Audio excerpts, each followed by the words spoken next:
All right, here we go. We have Primetime Beats in the building. How are you doing today, man? I'm doing good, fam. How you? Doing all right.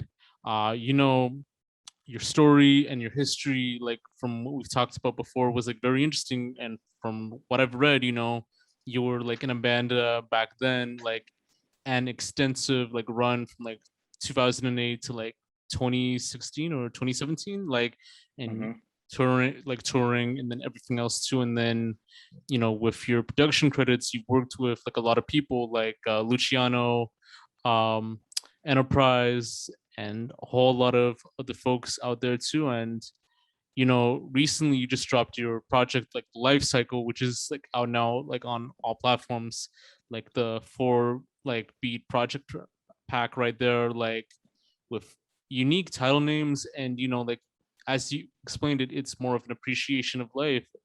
Like hmm hopefully we could like dig deep more into that like later on in the interview. But yeah, so how are you doing so far?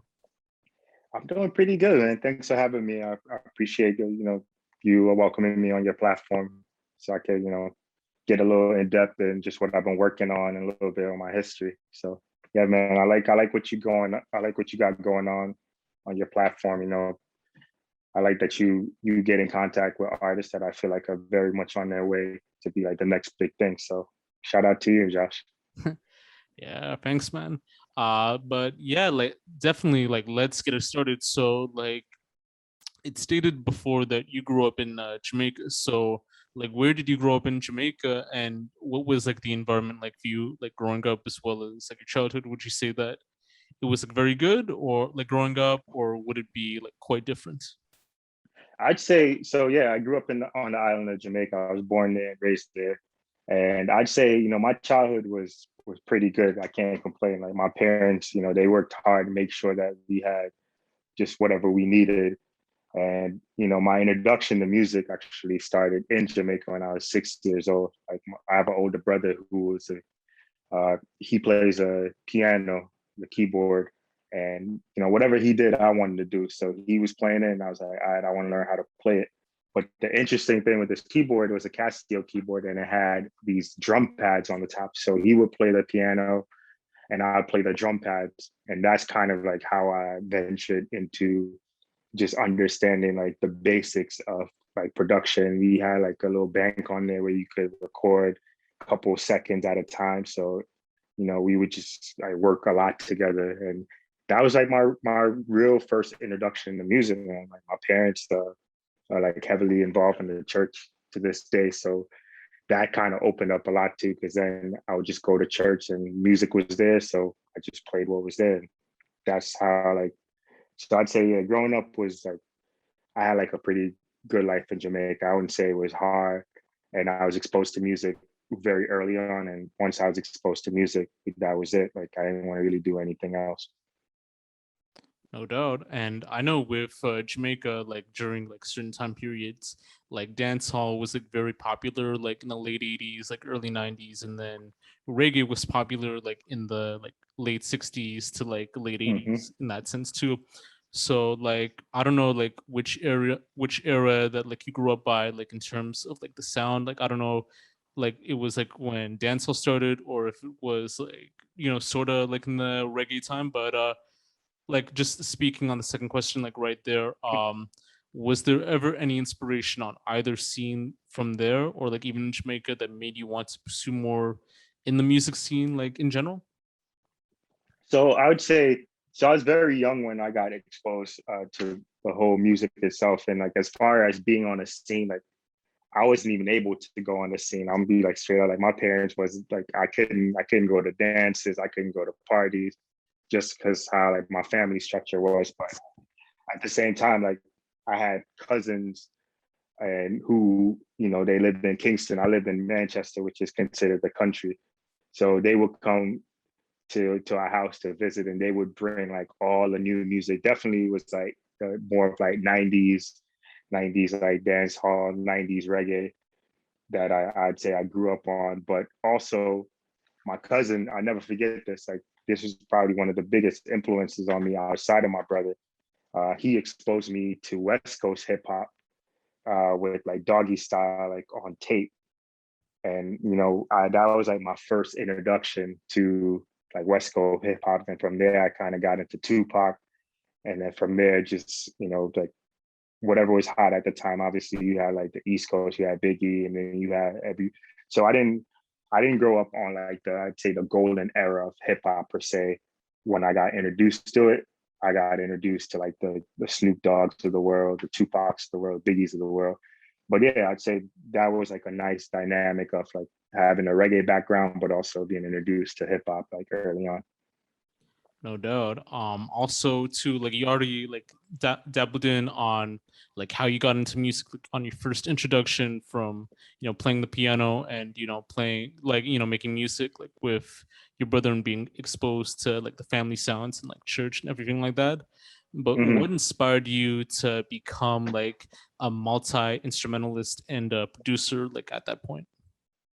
Yeah, so I'd say the multi-instrumentalist piece, I'll jump into that first. The multi-instrumentalist piece just came about as a form of necessity. So like I started on the piano because that's what I had in front of me. But then once I started grasping how to understand drums and drum patterns, then my grandfather, like he was a pastor also, and they got a drum set, and I didn't know how to play like a lick of drums or anything. And when I got on the drum set, I kind of just started playing. And then from that, I jumped over to the guitar and I jumped over to the bass. And the fact that I knew some kind of theory from the piano, I was able to transfer all that to the other instruments. So I didn't even start out wanting to be a multi-instrumentalist. It was just, I had access, which I feel like is very important. I had access to instruments and, being young, I just wanted to, I had a deep interest in music and I didn't care what the music was, but I just wanted to play. So that's kind of that was my entryway into music and into production. No doubt, no doubt. And you were also in a band called like Red Ink. So, Mm-hmm. it's actually pretty interesting. Like when I read it, so you were like the principal producer, drummer, and keyboard player. Would that be correct? Yeah, that's correct. So So, yeah, I did. Nah, my bad. Finish your question, bro. no, no worries. So what I was about to say was, tell me more about how the band was formed, and did you form the band like yourself, or did you join the band like at a certain point, like in your life? Yeah, so the band, I didn't form the band. However, the band were formed by like two of my very close friends to this day that I went to school with, City Lights, Tony. Uh, so I was in New York at the time, and they had formed the band. I'd say maybe like a month, and I was visiting Maryland because I was thinking about moving from New York to Maryland. So I came down here, I checked them out. Then I learned of the music that they had. And once I heard the first three songs, they were like, look, we need like a keyboard player, we need like production.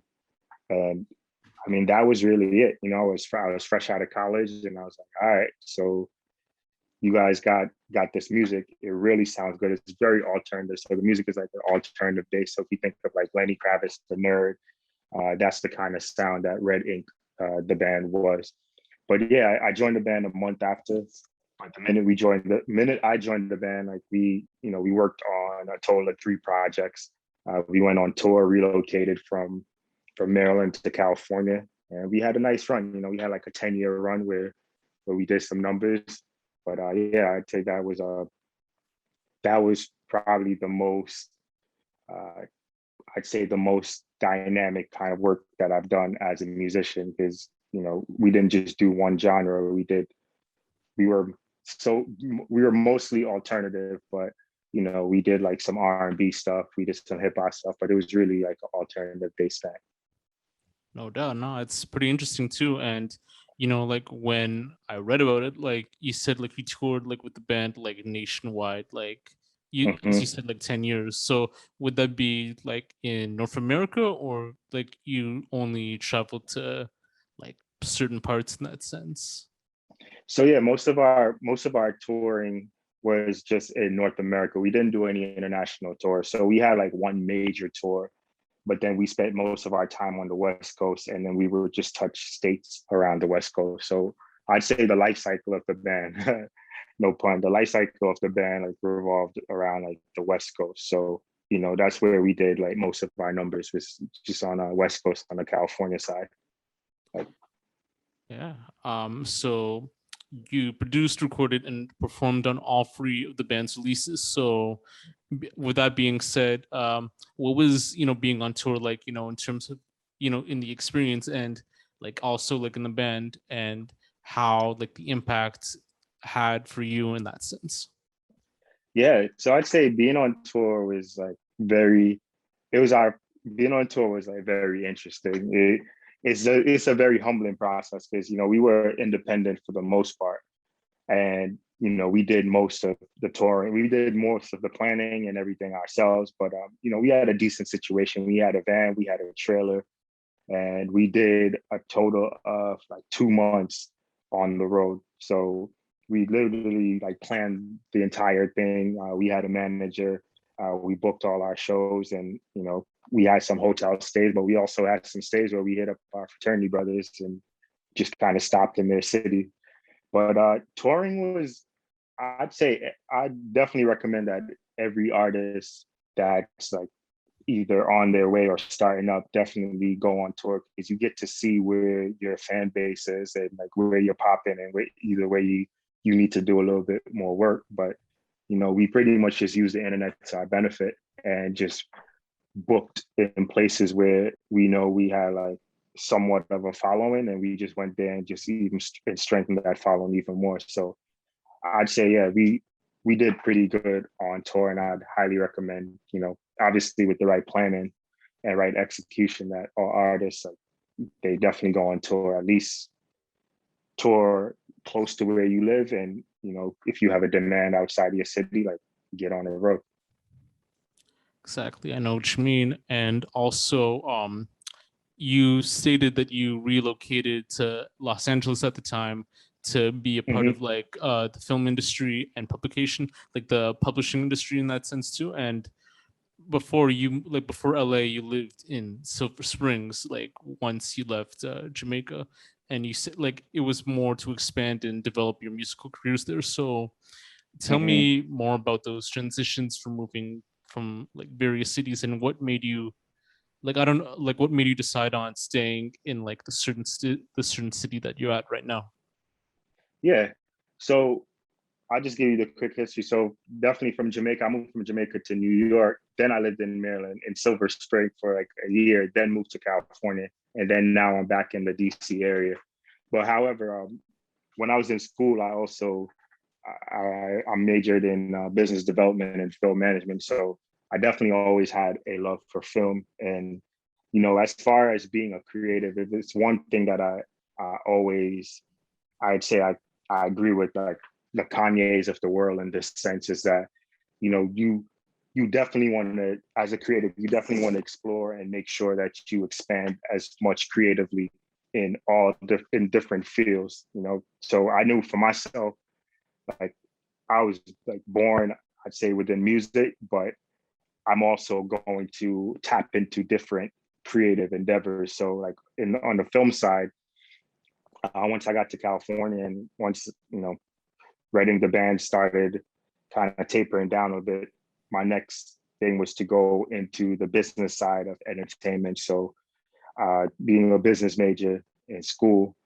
I worked in the publishing industry for a couple of years. And honestly, that was probably the best move I did business wise, because it helped me to understand like the business of publishing. And especially when it comes to music, film, any kind of entertainment, like publishing is like the main way that you get paid. So understanding that just changed like my whole mindset when it comes to like looking at whether it's the film business, the music business, but most specifically the music business. But yeah, so I worked on the business side and the publishing for a couple of years, and then I transitioned over to Sony Pictures, one of the major studios in LA. And I wasn't working on the music side; I was working on the business and of the film side. But again, that goes hand in hand with just anything that I'm doing creatively, because, you know, at the end of the day, and this is, I'd say, the main point I want to, or the main takeaway from this, I feel like at the end of the day, it's a music business or a film business. So you can be like the best producer, the best songwriter, the best artist, but like, if the business is not behind it, it's not going to like sustain too long. So I just recommend to everyone who's in the business, like know that it's also a business and just learn some things about the business so you can maintain a long and lengthy career. Yeah, I definitely know what you mean. I actually was like reading like a book called The 11 Contracts That You Should Know, like as like an up and coming artist or like manager in that sense. And Mm-hmm. they dabbled on to like the terminologies, like the terms and conditions of like certain contracts, like what like things are needed, like what expectations are needed, certain like examples of what you need to sign versus what you shouldn't sign. And it was actually written by like an entertainment lawyer too, so like usually in certain situations like movie scores or publishing deals for like songwriting and everything else too, like how important are like contracts like in the music industry, and which contracts do you feel that that should be important to sign, like if you were to take on a deal or if you were to take on like sort of like a publishing or distribution deal in that sense? Yeah, that's a very, very great question, actually. So, disclaimer, I am not an entertainment lawyer, and anything I say as far as what contracts, like make sure you consult with your lawyer and just anyone legal before like executing on these. But I'd say like just for the very basics from where I am as far as a producer goes, and I do this with like everybody I work with, start with the basics just from like your split sheets. Those are key. Like whenever you create something, like the first thing I do is, I send over just like what the percentages are. I send over like my IPI number for like myself and also for my publishing company, just say, okay, this is what we agreed on. That way, this seems like something that's very basic, but there's been situations like in past or just where, you know, you create something, you're passionate about it, you love it, and I get it. And everyone in the room is passionate, but then, a few weeks and months go by and it's like, how much of this do I own or did I contribute to? So my whole philosophy on that is like the minute I finish, whether it's a song with somebody else, and if we're working in the same place, great. But if we're in different location, first thing I'm doing, I'm just sending like, the percentages in a spreadsheet and just having it registered. So that thing that seems like the most basic, but the most important is out the way. Because honestly, like, yes, you should have all your contracts in place as far as if you're working with a publishing company, figure out the kind of contract that work for you and the publishing company. But I'd say the very basic thing that gets overlooked a lot is just having your splits in place. Because if that's not in place, you could have like all these other contracts in place, but it's just a matter of like your word against someone else's if there is some kind of dispute. And if there's any kind of dispute as far as ownership goes, the first thing that they're gonna ask for is like, yo, can you produce this with a split sheet or just some agreement that you own X amount of the work? Because if you can't prove that you own the work, you can't show up to litigate that you need to be compensated X amount if you can't even prove the very basic that you own it. So I'd say just start with your split sheet and, whatever contract that's being presented to you, just have someone who's not the legal representative of the person presenting it to look over it and just tell you if it makes sense. And I'd just say start there. Yeah, no, exactly. I know that like with one contract that was important was like for a single like album like deal, or like even like with a distribution deal. So like Mm-hmm. even like with those important ones, like I do feel like those are the ones that you should need to sign, like in that sense, because like even if you have like that single album deal, you could only fulfill like within like that one contract. And like even like with, as you said, with the spreadsheets, with everything like that, very vital to like what you can like analyze and view, like with what percentage is needed and like what amount is needed. So, and I know like even with production cuts, it depends on the equipment that you use as well as like sampling, since like everything else too, because even with sampling, like with production, like sometimes people need to sample, and sometimes you'd have to clear that out with like, like the publisher of the certain artist, or like the former label, or like the former Absolutely. management of like the certain artist too. And sometimes you might you like, most of the time you do have to like pay for like clearing it out, because sometimes clearing it can be between like, I'd say if it's like an unknown like song, or like a non-popular song, or just like a random song off like a big record, it could be between like 3,000 to like 5,000, like depending on the artist, maybe even lower. I don't even know. But like, if we're talking about like sampling like a unique song, or using like a unique sample, like the Long Red by like Mountain, or like Sing, like a simple song by Sly and the Family Stone, like that would be like, I'd say what, 25K, 50K, just to even clear that out, because those two are like, the most used like samples in production history. Like people like Hmm. Jay, Kanye, like everyone else, they've like had to sample that too. So like it depends. So yeah. Yeah, that's, I mean, I definitely didn't touch on like the sample clearance piece, but that definitely is a huge piece of uh, the business, especially if you are a sample based, or if you're using music with sample based. But just to add on to your point too, like it could be a small amount, but it really depends on whatever the owner of that copyright is asking for. So you have like, they own the they own the copyright to the publishing, and then they own the copyright to the master. So you have two different clearances that you got to get when you use sample in your record. Like a good example is that Sting sample that Juice WRLD used, and I'm pretty sure they said the police, they took 90% of that. So you never know. You could come up. So a few things. You could either negotiate it on the before the song comes out, which is usually the better scenario, because then you have a little bit more control as to what you decide to. But if you release it and the sample is in there, which is exactly like what happened with Juice WRLD, they could come back and say, yo, in order for you to keep this, because they could do a cease and desist and shut that down in a heartbeat. But they could say, okay, in order for you to keep this song active, we want 90%, which is what they did. We want 90% of everything that this record makes, and you get 10%.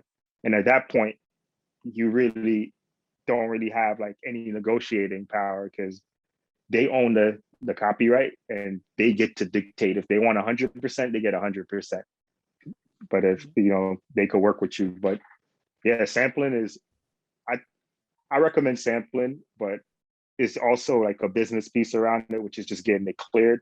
But you're right, like if it's like an unknown record, you could take your chances, but just be prepared that when the copyright owner comes back, that you're ready to negotiate and pretty much give them a piece of whatever they're asking for.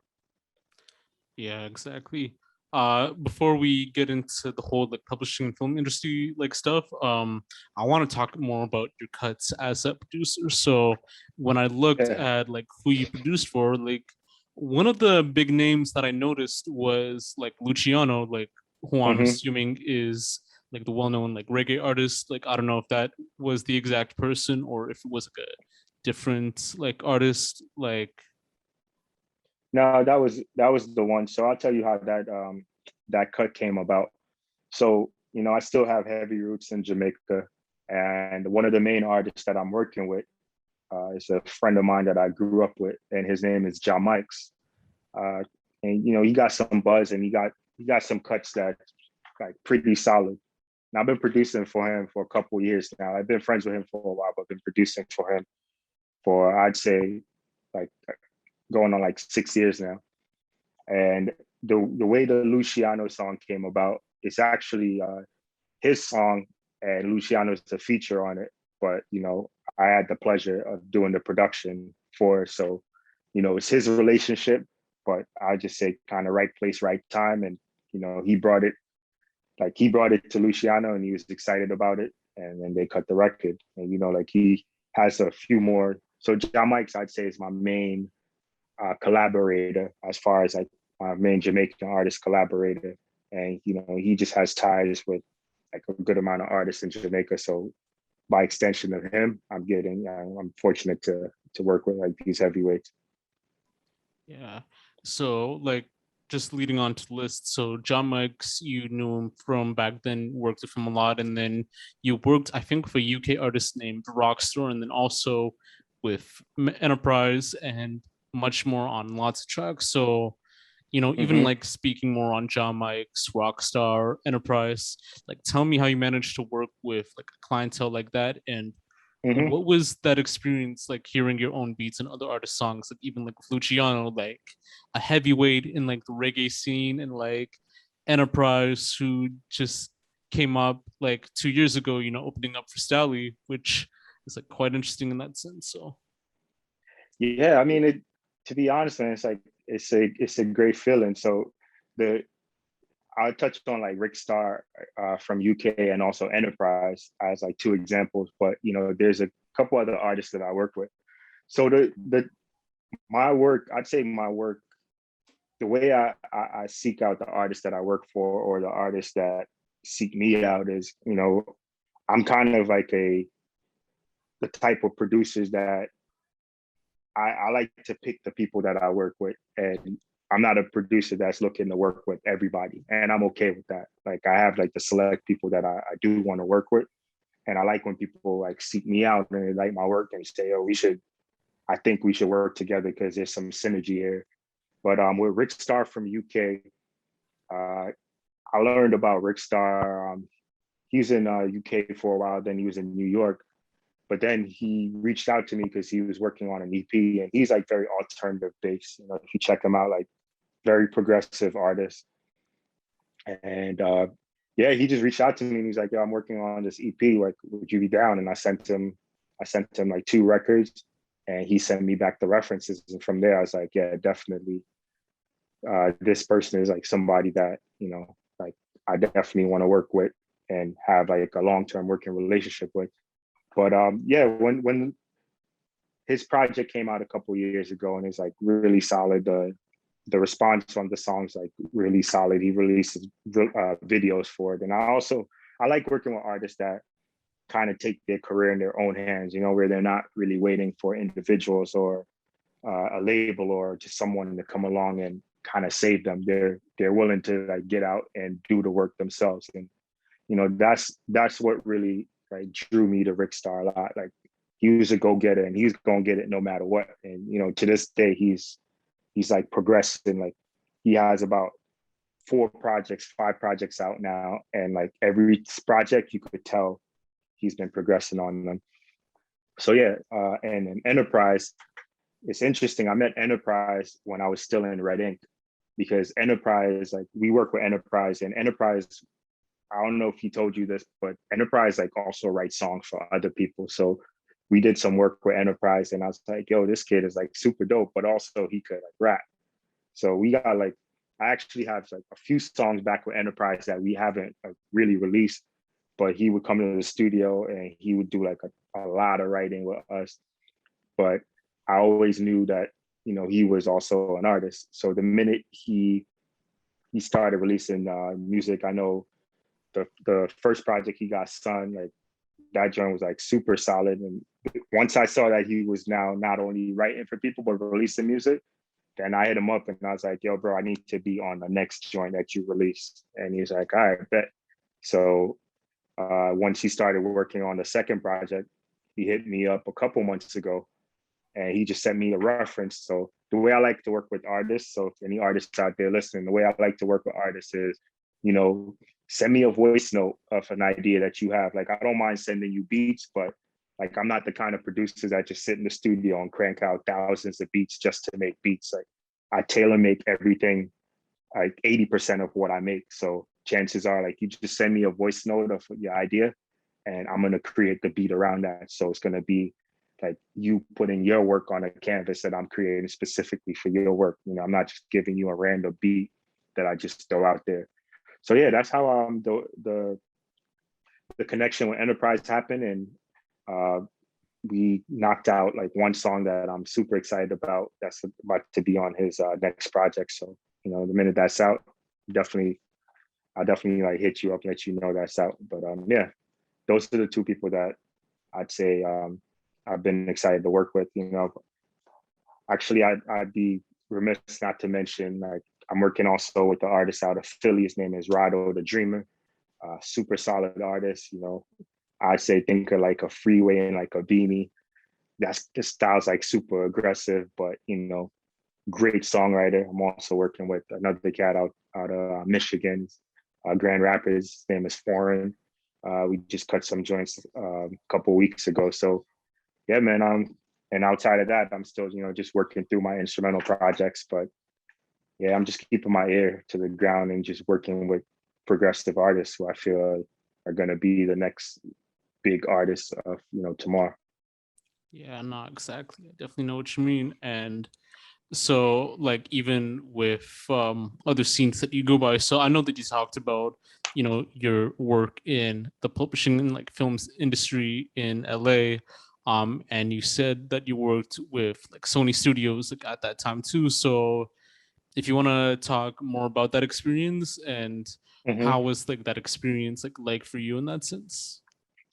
Yeah, I'd say that experience for me was, again, another amazing experience. So at the time I was in Los Angeles, so you know, I worked at the Sony studio on the Sony lot, and in the area where I work, you know, we have Sony pictures and we have Sony music in the same exact building. So, you know, not to name drop, but like on a given day, I'll be in the elevator going to like where I work, and like DJ Khaled will pop in, or like Travis will roll up because he's on Sony too. Like, so it it kind of immersed me into the world of like film and music. And again, although I wasn't as close as, you know, I wasn't working with the DJ Khaled, I wasn't working with Travis Scott, but I'm in the same building as them. And just being in that environment, you know, definitely motivated me to like step my game up. And I knew coming in that it was all about the business, but that kind of cemented it for me, where it's like, look, it's cool to be talented. It's cool to have like some like nice songs and everything. But at the end of the day, man, like the business is still the business. And if you want longevity in this, like make sure your business is tight. So I'd say that was my main takeaway from kind of, I'd say, rubbing shoulders with those heavyweights and being in the building that they're in, making big decisions, kind of rubbed off on me. Like, just keep your business intact. Yeah, no doubt. And even with the film industry, like I don't know, like if you worked on like any like certain movies like on the publishing side, and if you had like to name them in that sense, would you explain more about that? Yeah. So on the film side, like I didn't work on specific based films. So my work with the films happened after the films were produced and moved to movie theaters, and then moving from movie theaters into stores. So I worked on like the business end of that, like with like large clients. I'd say like big box like retail stores, like your Walmarts, your Amazons of the world. So getting the movies into like their stores for their customers, and like all the rights that are involved around that. Like, so we deal with the rights part. We work with those big distributors to kind of work out what deal they have, and then like how much we make from selling each film. So if you look at it on the music side, it's really just like how you would work with your distributors or your labels. Just say, all right, I'm getting X percentage of every unit that's sold. And for me, like that stuff is like mind blowing, because like on the film side, they do way more units than music. So again, I was able to, you know, wrap all that into my understanding of music, and even use it in my personal, use it in like my personal releases. So understanding publishing is going to change like how you look at your music or look at anything that you're doing creatively. Yeah, no doubt. And you know, going back more into the music aspect too. So like I know like what your music would sound like and how like the sound would be depending on the theme of the projects and with everything going forward. But for a first time listener who might not be like aware of your music or would have not like heard your music before, like tell me more about like that sense like in your music, and how would you describe your music to that person like listening for the first time? Yeah, absolutely. So I'd say my music is very alternative piano based. So for someone who's never heard my music before, and I'm speaking specifically to like my instrumental based music that I really like, you'll be hard pressed to find like a song that I've made that doesn't have piano in it. Like piano is the base of everything I make. So I would say my music is more like piano driven, but with like alternative elements, live elements, and definitely like if I want to lump some genres into it, I'd say it's very like hip hop, reggae, and R&B based. Like some artists I'd say that has like a similar sound to what my music sound like, and I definitely like what inspires me. It's like Sampha is a big influence. He's like a huge like piano driven artist. I would say like there's a producer Sarah the instrumentalist. She's like a all just instrumental bass producer.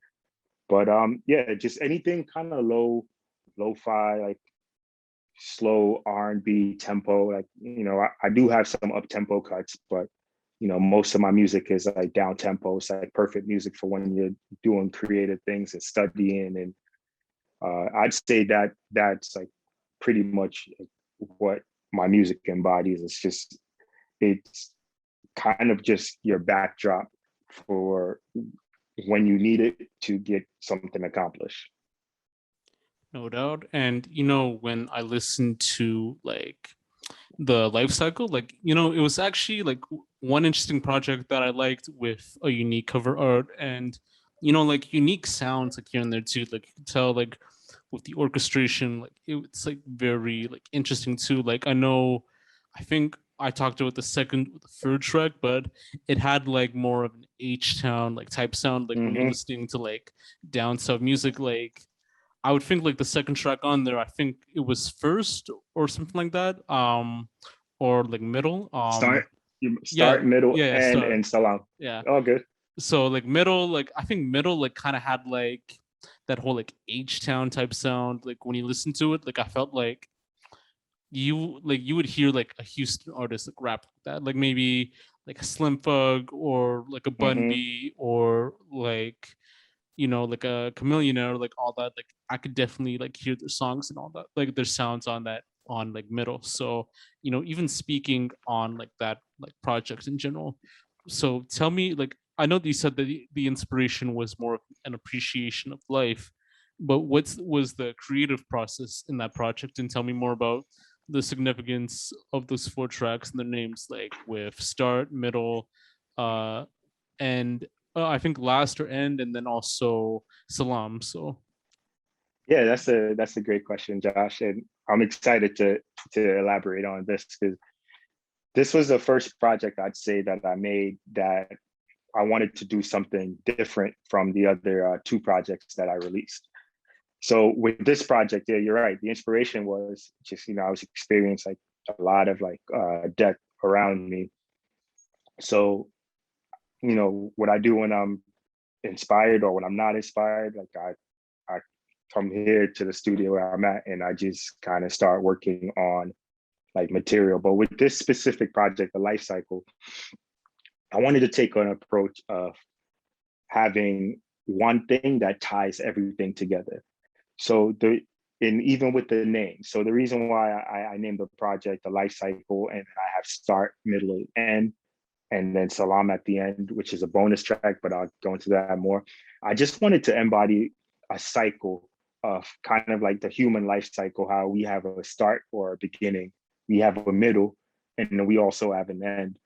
But the thing that's unique about this track, and not just the track, the entire project, is I took a unique sound and I ensured that that sound was in all three of the first songs for start, middle, and end, because I kind of, again, like a life cycle, I wanted to show you the growth of something that starts at the beginning, like, the beginning of your life, like whether when you're a child, and then you kind of grow into something else in the middle of your life, and then you get to the end of your life. And then, so the start was the first track that I made for the project. And honestly, like, I didn't know it was going to go like a boom bap sound or whatever. But the minute it took that direction, I figured like, okay, I'm going to kind of keep the theme alive throughout the entire song. So Start was the first song that I made for the project, and knowing that I wanted to use the sound from Start, I literally use the same sound in Start, in Middle, and in End, but I just kind of changed them a bit so we could have growth in each cycle. Once we got to Middle, you hit it right on the head with that definitely like a South kind of like UGK. That's the kind of sound I was going for. You know, something that you definitely play in your car, but like some knock in your trunk and like very like have some kind of movement to it. And again, Middle, I just wanted to embody like the middle of your life, kind of what it would feel like. And for me, you know, like I feel like the middle of your life is you're not a kid anymore. You're kind of moving, and you moving a little faster than you were moving before. But then once you got to End, you know, it's really like the end of your life. But I know a lot of people, as far as like with funerals, like when they think of the end of your life, they think of, you know, slow music. But I looked at the end of anyone's life as kind of like a celebration. So I wanted the music to be up tempo and kind of happy and be celebrating. That's why, like, you know, throughout the switch up in End, when you hear like, you know, the chants and the book, it's just like, you know, it's reminiscent. Like, you know, I'm at a Jamaican party, and I'm not like sad. I'm actually like having a good time. You know, like in Jamaica culture, we do things like nine night, where it's like when somebody passed, it's, you know, people don't, they show up to the funeral the next day and cry, but before the funeral, it's a big celebration, and like people are playing music, people are drinking, people are like telling stories, and it's just like a very happy time. Now, for the last song on the project, Salam, that actually wasn't even gonna be on the project, if I'm being like completely honest. But I don't know if you know, but with like Apple Music and like Spotify, like if you release a 3-song project, even if it and consider it as an EP, Apple, Spotify, just all the distributors, they consider those as singles. The song a project has to have like 4 songs to be considered an EP. So I didn't want to confuse like my audience by having them think that the life cycle was just the life cycle as a single. So I wanted to really have it be an EP, which was my main goal.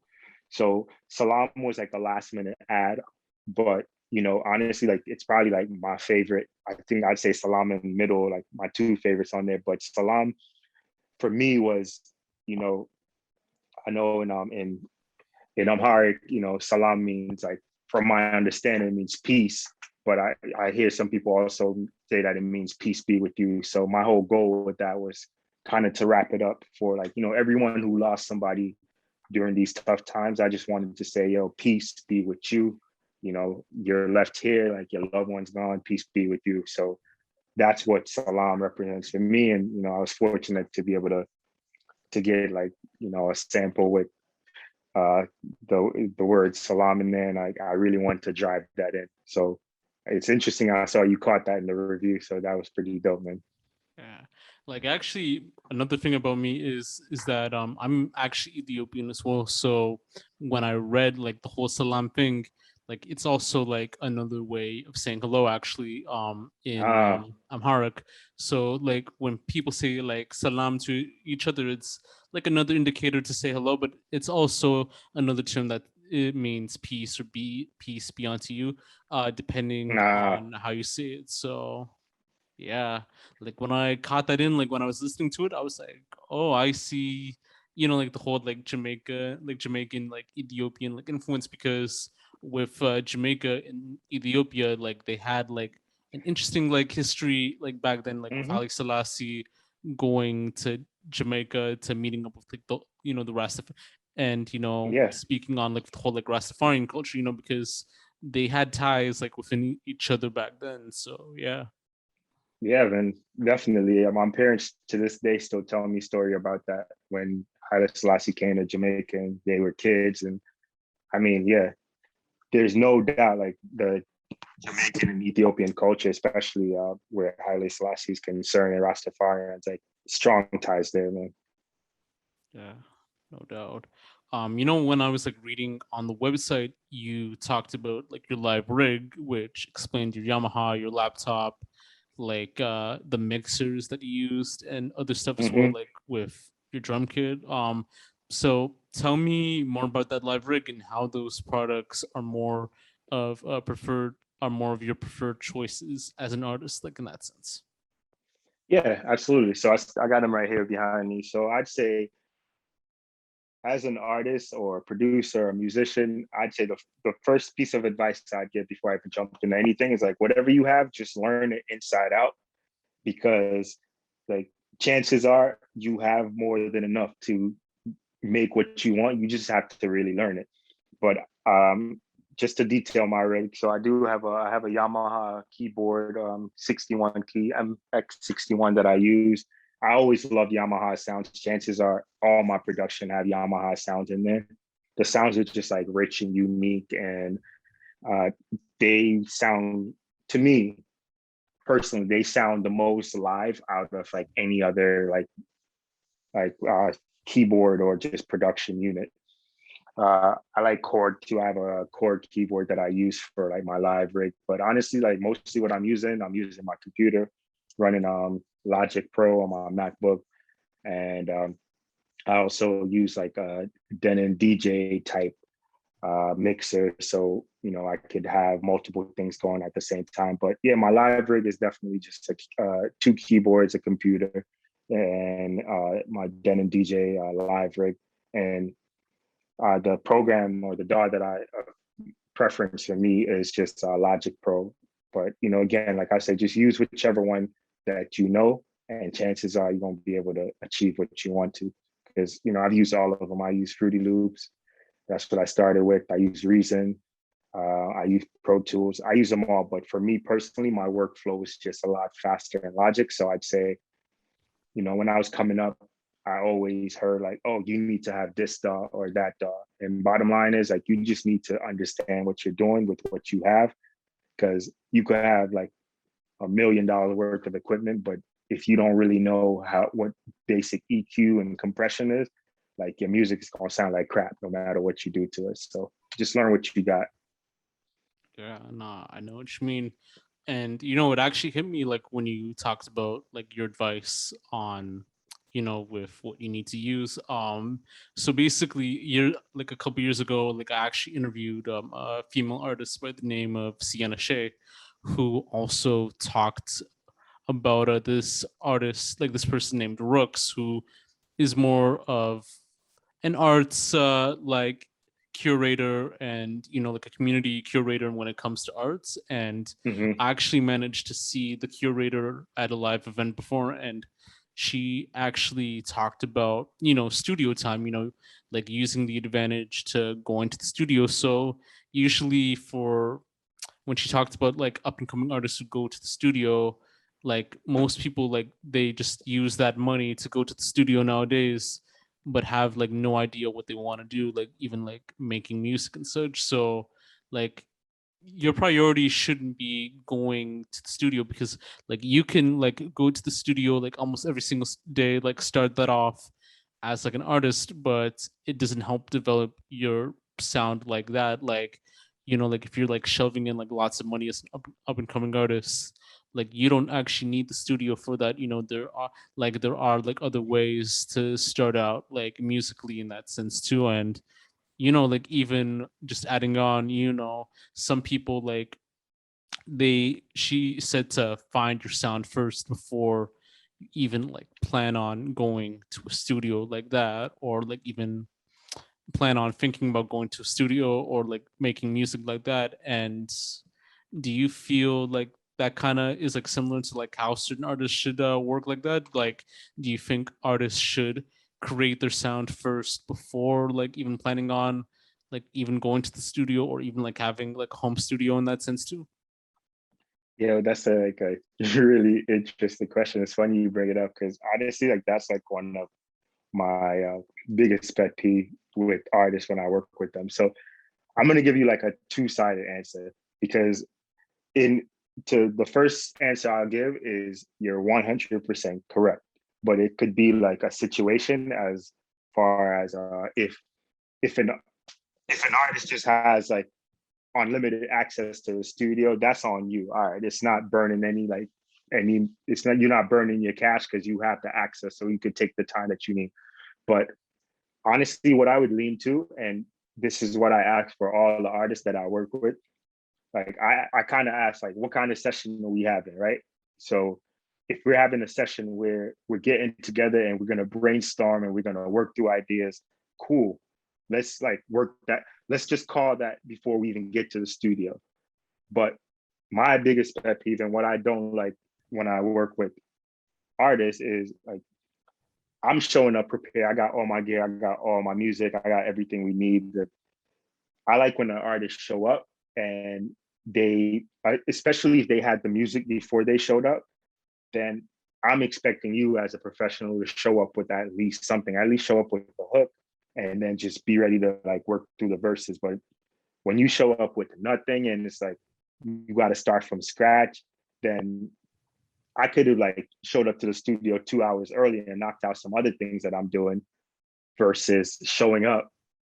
But I get it's different with some artists because some artists need to vibe with the producers that they're with. And in that case, like I said, if that's the case, cool.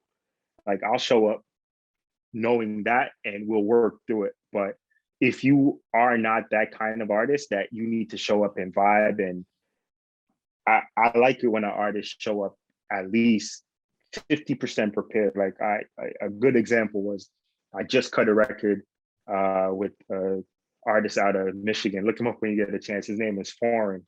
I've been shot to like dope artist. 4RYN. Sometimes go by Worldwide Foreign. But he was in town and he was like, yo, I'm in town. Like, yo, we should cut a record because I've been meaning to cut a record with him, but he's the kind of artist I believe he likes being in the same room. But the minute he got to the studio, like I sent him like a whole pack and he picked out like the beats that he liked. But the minute he got to the studio, he was ready. He had his verses ready. And the creative process on our end was kind of us just kind of going back and forth, like, yo, try this, yo, maybe you should try that. Like I like that aspect of working with artists versus you show up and you gotta take 3 hours and write your whole song. And then I'm just there like, all right, I'm there just providing energy where we could have been using this time to do more. So to wrap up my answer, I'd say if you are the artist that you need that, make sure you have that situation where your studio is not time sensitive, and you at least let your producer and the people you're working with know, like, look, that's the kind of situation we're in.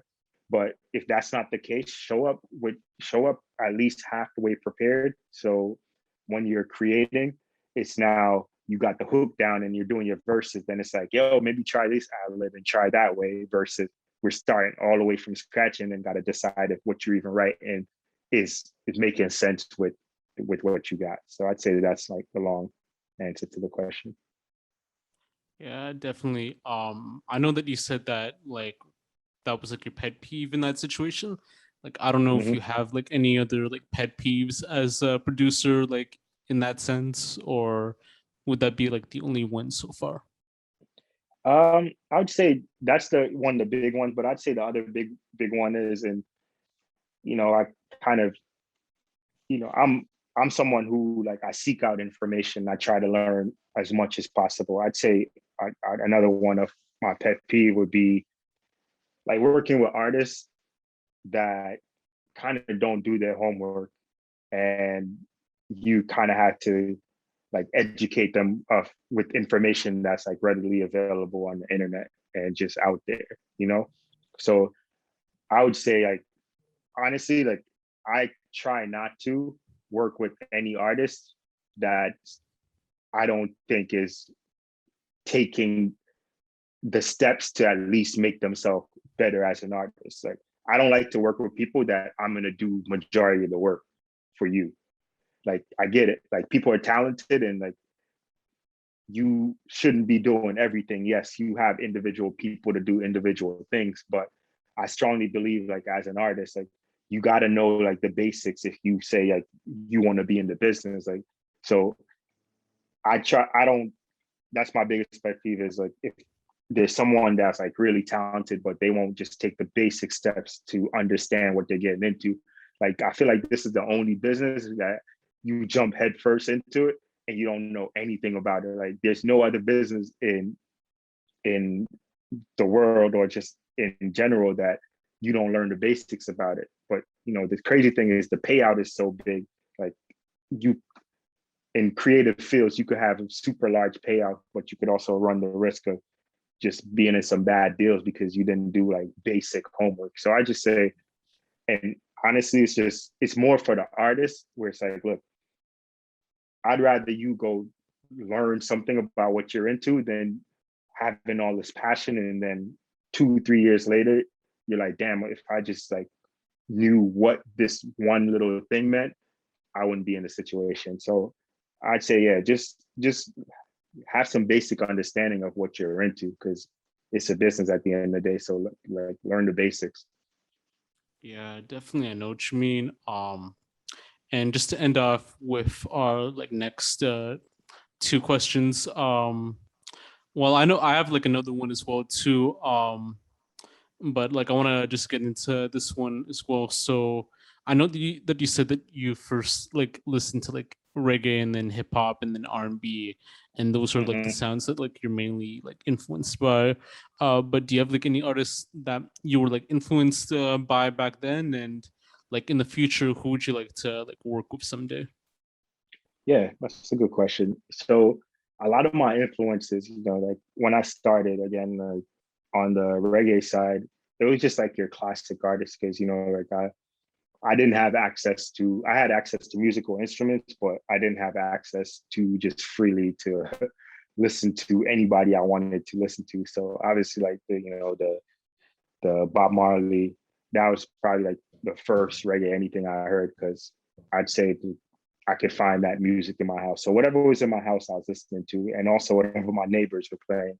So like Supercat, like I was listening to like I'd say like the pioneer guys like Sly and Robbie.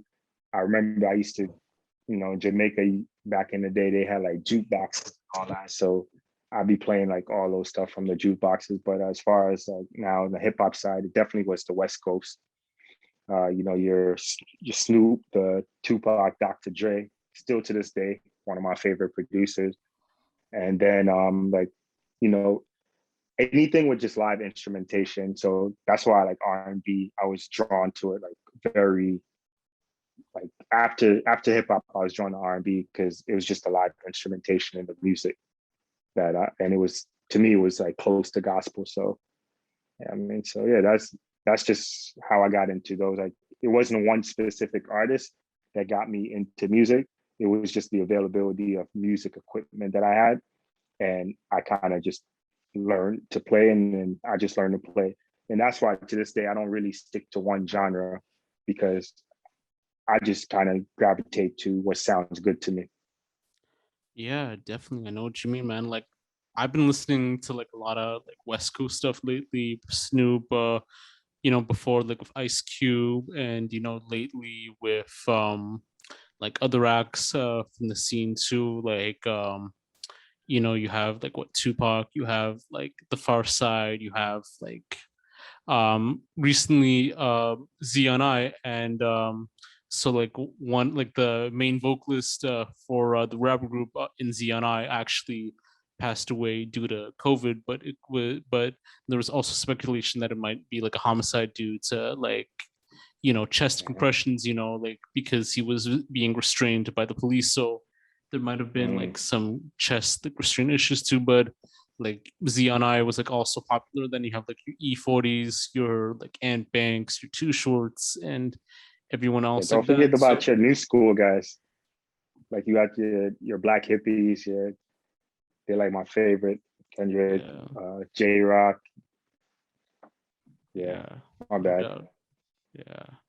Yeah.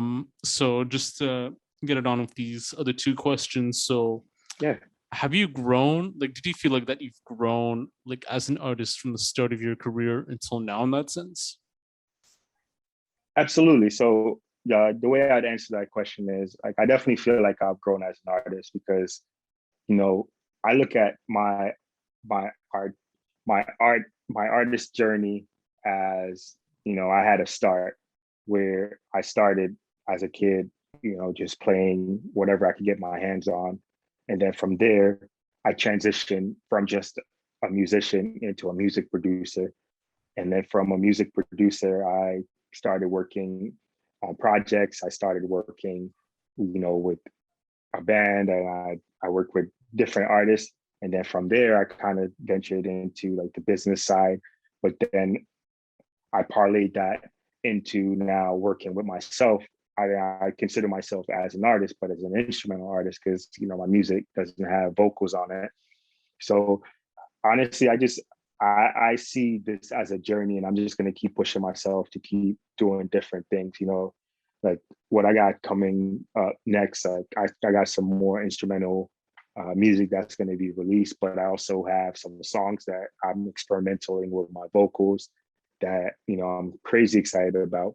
And also, yeah, just reaching out and working with different artists as much as possible, because for me, I have my style and I have my sound, but the beauty for me working with different artists with different sounds and different inspirations is that I get to provide them with just my interpretation of what like their vision and their experiences are. So, again, they provide me with the music in terms of like their songs, and I get to do like the I would say like I get to do the job of like bringing it home per se, if you want to use that term, where it's like they give me like their vision, and I get to wrap it up and make it into a final thing that the world gets to hear. So yeah, I'm just gonna keep trying new things. Like, I'm not scared as a musician, as a producer, to try anything and try new things. And I'm not bound to anything where I have to make just one type of music, and I have that freedom, which I think is amazing. Yeah, no, exactly. And it might seem like very interesting, like along the way. So I definitely have to check out too. And yeah, so aside from other music that's going to be released either for like the rest of the year or within like next year, do you have like any like other like plans that you have going on, like either on the non-music side or just on like other like ventures? And I usually say this to like other people like in all my interviews, like from the Mm-hmm. start to the end. So do you have like any final words that you would like to say for any person or any creative out there like pursuing their dreams? Yeah, definitely. I'd say, man, like just know that in the words of Nipsey, like this is definitely a marathon. Like especially if you want to have longevity. And I'd say just define what success means to you, because success means something different to everyone. I know for me, success means the ability to keep doing what I'm doing and not having any restrictions in what I'm doing. So, it might mean something different for someone else. So I would just say, as any final words, is just make sure you define what success means to you. Also, make sure you learn what you're getting into, just so you at least you could map out your path. And obviously, if you want any longevity in whatever you're doing, you just want to like learn as much about it as possible. But also, actions are very important. So don't just learn, and don't execute. Like, yeah, trial and error is like very important. Like, so keep doing, keep learning, keep refining, and define what success means to you, and like just track your journey. And you know once you see and find something that works for you, then you just do it and do it better. And then once you find something that's not working for you, then just refine it and either like change it. But like I'd say, learn whatever you're in, define what success means to you, and just decide if this is something you want for the long haul. I know for me, this is something I want for the long term. So I'm not like a sprinter with it where I need to see like the fruits of my labor like right this minute. Like I like to play the long game, where I strategize, and I know I have these benchmarks and I have these goals that I want to hit. And then once I hit it, I just move on to the next. But yeah, just make sure you can sustain what you're getting into. Exactly. I definitely know what you mean.